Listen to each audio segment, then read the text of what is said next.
So people ask me, do you have to read the Bible literally? And the answer to that sort of hinges on what part of it you're reading. So when you go to the beginning, you read the story of Adam and Eve and the Garden of Eden. Those are archetypal stories.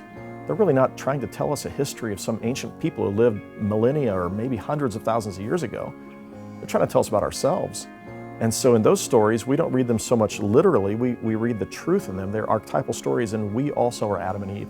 If you miss that, if you try to read that as history and you fail to understand that the real import of those texts is to tell us about ourselves, you've missed the truth of those stories. But you come to the Gospels and the stories of Jesus, and those become, well, we read those much more literally. Now we recognize even in the Gospel accounts, there are different ways of telling the story. So I read them and I take the main idea and the things that Jesus is saying. But for instance, Jesus ascends to heaven from where? In one gospel, he ascends to heaven from the Galilee. In another gospel, he ascends to heaven 90 miles south of there in Jerusalem at Bethany.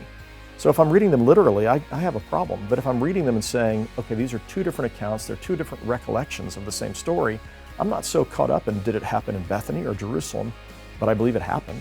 Depending on which part of the Bible we're reading, we read it more or less literally. There's poetry in the Bible, and so you read that as poetry. There's wisdom literature, you read it as wisdom literature.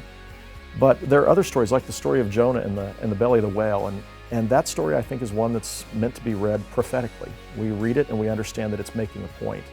And the point is Jonah's hardness of heart and not willing to preach repentance and is getting stuck in the belly of the whales where we often get stuck. Did it happen literally? I'm okay if it did. But I don't think that was the point. I don't think the point was to tell us about somebody who was swallowed by a big fish. I think it was to tell us about our own hardness of heart and God's relentless mercy, even for the people who are the enemies of God. And so I'd say some places you read it more literally than other places. Always you're listening for the truth with a capital T. What is God trying to teach us through our sacred story? Want to learn more about United Methodist beliefs? Visit umc.org/beliefs.